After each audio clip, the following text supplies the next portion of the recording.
Hi everyone.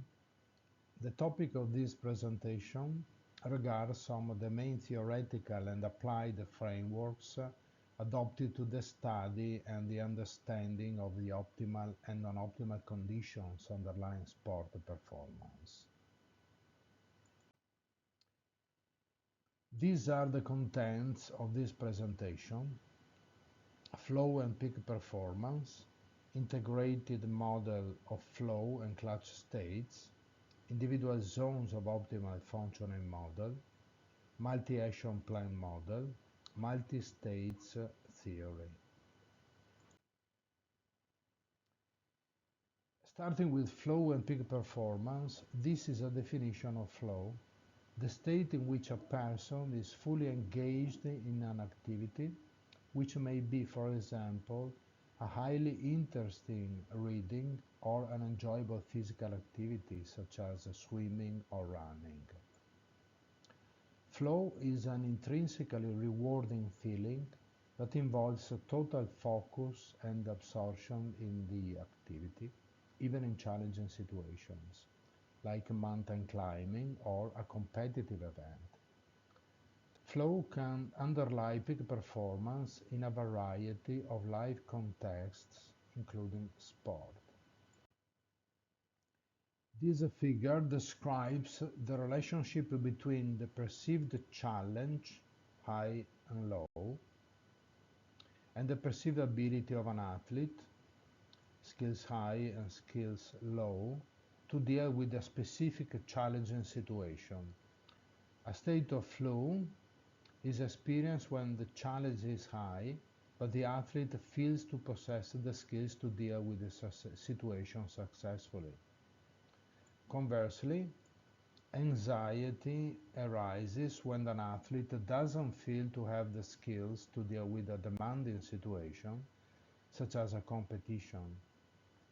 Finally, when the perceived challenge is low, the athlete may experience boredom or apathy, depending on their perceivability as high or low, respectively.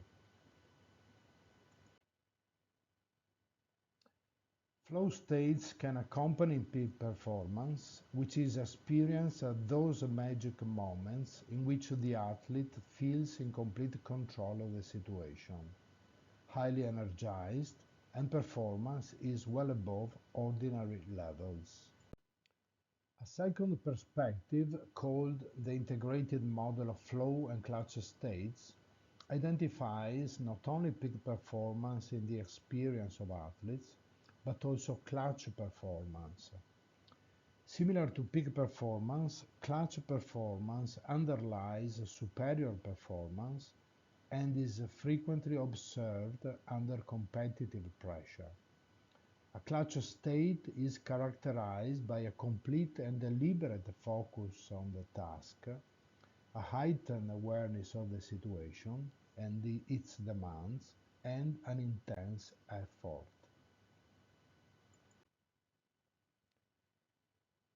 As shown in this figure, flow states and clutch states share some characteristics included in the middle. The athlete enjoys the experience, is highly motivated, focused, confident, and feels in complete control of the situation. Furthermore, in both conditions, motor skills are executed in a highly automated manner. The main difference is that in a clutch state, the athlete exerts intense effort to achieve or maintain optimal performance. Clutch states occur more often in the athlete's experiences than flow states. A third conceptual framework is represented by the individual zones of optimal functioning model developed by Yanin in the 70s. It was initially applied to anxiety, later to a range of emotions, and finally to a wide variety of emotion-related states.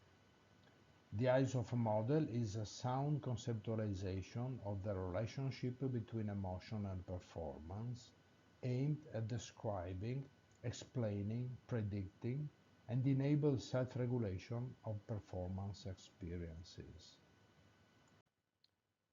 Initially applied to anxiety, the ISOF model contends that each athlete has an individual range of optimal intensity, which can be low, moderate, or high. A low level of anxiety is associated with optimal performance in the athlete A, depicted on the left side of the figure, while higher levels of anxiety are related to optimal performance in the athletes B and C, represented in the center and in the right side of the figure. Optimal performance is predicted when athletes are in their optimal zone of anxiety intensity. On the other hand, suboptimal performance is expected when athletes are outside their optimal zone with too high or too low levels of anxiety. The same notion of individual zones of optimal functioning applies to a wider range of pleasant or unpleasant emotions and emotion-related experiences, the so-called psychobiosocial states or experiences, that can exert functional or dysfunctional effects on performance. In this table, we see examples of a range of emotions that can be functional for performance, such as feeling happy and joyful, or dysfunctional, such as feeling dejected and upset. There are also a range of emotion-related experiences, including confidence, anxiety, assertiveness, cognitive, motivational, volitional, bodily, motor behavioral, operational, communicative, and social support experiences. According to the ISOF model, functional or dysfunctional effects of emotions and psychobiosocial states depend on the amount of energy originated and the use of such energy. Functional pleasant psychobiosocial states, for example, feeling energetic and motivated, would help the performer to produce and use the energy to sustain effort and coordination for task initiation, maintenance, and completion. Functional unpleasant psychobiosocial states, such as feeling tense and nervous, will be more instrumental in energy production than in energy use. Dysfunctional unpleasant psychobiosocial states, for example, feeling uncertain and sluggish, will determine energy misuse by diverting resources to task-irrelevant cues. Finally, dysfunctional pleasant psychobiosocial states, such as feeling tranquil and relaxed, would reflect a lack or loss of energy or ineffective resource recruitment and use, causing decreased movement coordination, low alertness, or inefficient information processing. In this conceptualization, the total impact of emotions upon performance, optimal, less than optimal, and dysfunctional, is better predicted by interactive effects rather than separate effects of psychobiosocial states. This is an example of an individualized profile of an expert archer asked to recall optimal and suboptimal performances. Functional psychobiosocial states are placed on the left of the figure, while dysfunctional states are placed on the right. The solid blue line represents optimal performance, characterized by a higher intensity of functional states and a lower intensity of dysfunctional states. Conversely, suboptimal performance, represented by the dashed red line, is characterized by a higher level of dysfunctional states and a lower level of functional states.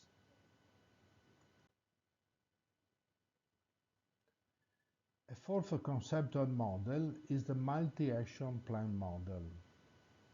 Based on the ISOF framework, the focus of the MAP model is on action-centered strategies that athletes can use in combination with emotion-centered strategies to self-regulate for optimal performance.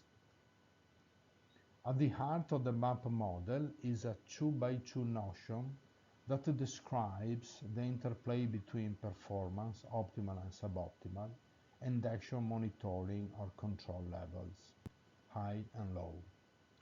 Type 1 state refers to optimal automatic performance, typified by high performance level and a low action monitoring.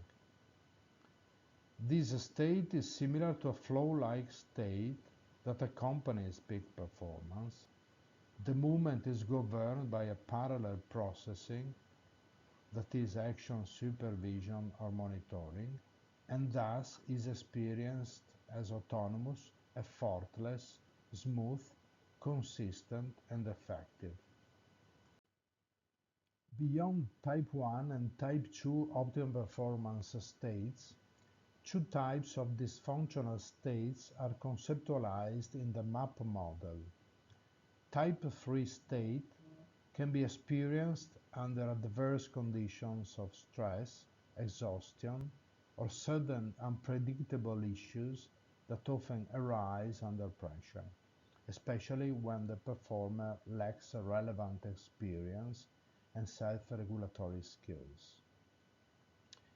In the attempt to deal with the situational demands, amend technical flows, and recover from underperformance, the athlete can spend too much effort in drawing attention to task-irrelevant cues or movement execution. Distraction and an excessive reinvestment of conscious attention to the execution of well-learned skills tend to disrupt fluidity and automaticity, cause loss of energy, and therefore can hamper performance. Finally, the MAP model also includes a Type 4 dysfunctional processing. This state may occur when task engagement is low and the individual doesn't invest enough energy or make adequate effort to accomplish the task. Attentional focus is lacking and behavior is not controlled enough or supervised appropriately to warrant optimal execution. To reach and maintain optimal performance states, athletes need to consistently adjust their degree of conscious attention monitoring according to their current state and situational demands, and flexibly alternate between Type 1 and Type 2 states. To facilitate this process, athletes need to focus on the present moment situation, become aware of their own current psychophysical conditions, mindfully accept their states, and focus on the core components of the action. These self-regulation strategies would help the performer alternate between Type 1 and Type 2 processing as needed, or regain an optimal condition for performance. A final conceptual framework is represented by the multi-states theory. The master theory has been proposed as a dynamic and multidimensional perspective to account for the variety of performance states athletes experience in training and competition. The mass theory draws upon and develops ideas from the ISOF and the MAP models, as well as other theoretical approaches, including the theory of challenge and threat states in athletes. Central to the mass theory are the concept of psychophysiological states, core action components, and the notion that a combination of emotion and action regulation strategies is more effective than focusing on one aspect alone. This is an overview of the hypothesized relationships among antecedents, task, environment, and person, mediators, cognitive appraisals, functional, dysfunctional, psychobiosocial states, and consequences for performance and well-being drawn from the master theory. Examples of environmental factors are the location characteristics in which performance takes place, such as surface, climate, wind, altitude, affordances, constraints, and the social environment, such as teammates, coach, parents, spectators, while a task demands depend on the characteristics of the skill, for example, closed and open, self-paced and externally paced, and the type of sport, such as individual and team, short and long duration. Personal characteristics encompass, among others, individual motor skills, physical capacities, experience, personality traits, for example, mental toughness, emotional intelligence, self-confidence, and spontaneous or acquired self-regulation skills. When athletes perceive that they have sufficient resources to handle the demands of the tasks, positive appraisal occurs. Perceived challenge leads to pleasant or unpleasant functional states and improved performance and well-being. On the other hand, when athletes do not perceive that they have sufficient resources to handle the situation, a negative appraisal occurs. Threat perception leads to dysfunctional states and impaired performance and well-being. Emotion-focused self-regulation strategies can be used to achieve, maintain, or regain functional states for performance. Emotion-focused self-regulation strategies, such as self-talk, arousal regulation, imagery, cognitive reappraisal, can be used to achieve, maintain, or regain functional states for performance. Emotion-focused self-regulation strategies can be used in combination with action-focused self-regulation strategies. For example, by asking athletes to focus attention on their core components of the action.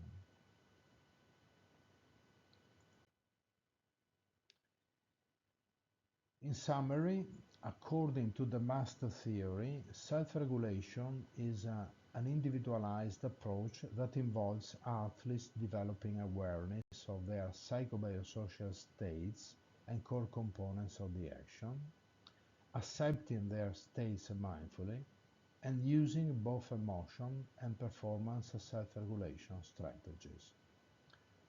Thank you for your attention.